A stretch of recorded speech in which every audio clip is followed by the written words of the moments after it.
وَلَكُمْ فِي الْأَرْضِ مُسْتَقَرٌ. And in the earth there will be a temporary place of rest for you.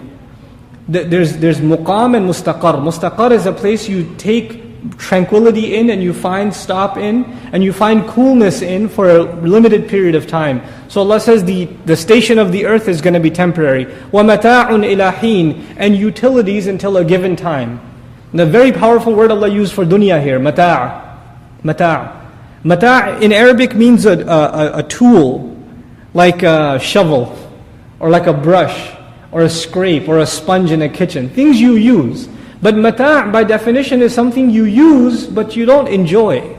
It's not something meant to be enjoyed, it's something meant to be used. I don't think anybody enjoys a shovel, unless they're really into digging or something. It's not a normal thing to enjoy. Nobody enjoys, things like a screwdriver or things like that, tools. Al-Asma'i rahimahullah wanted to do research on this one word, mata', because it's used so many times in Qur'an.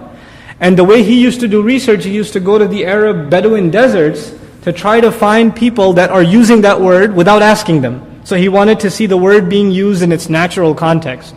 So he travels village to village and he can't find anybody using the word mata', but he doesn't want to ask. Because if he asks, according to him, he'll get an artificial definition. But if he just hears it being used naturally, he'll get the genuine definition, right? So he's waiting for him to hear this word. I mean, imagine the kind of pain that takes to find a word being used, just run into it. So he's exhausted, he sits at the bank of this pond, and this little girl is scrubbing, her dishes.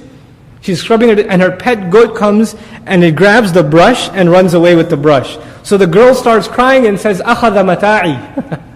That the goat took my brush away. And she called the brush, the tool, a mata'. And he put that in his notes, on his commentary on the word mata'. It's something you use, but it's not something to enjoy. And Allah says, in this earth, you're going to be here for a little while you'll have a lot of things to use.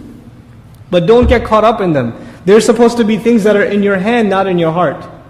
And this is something very important. For a lot of people, they have no dunya in their hand, but the entire dunya is inside their heart.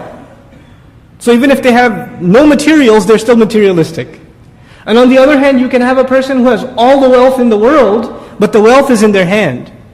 And it hasn't entered into their heart. If they have it one day and they don't have it the next day, their heart doesn't change. They understand it belonged to Allah like I myself belong to Allah. So Allah says about this dunya, when He sends us here, He says, وَلَكُمْ فِي الْأَرْضِ مُسْتَقَرٌ وَمَتَاعٌ إِلَى حِينٍ. Until a given time, there will be things for you to utilize.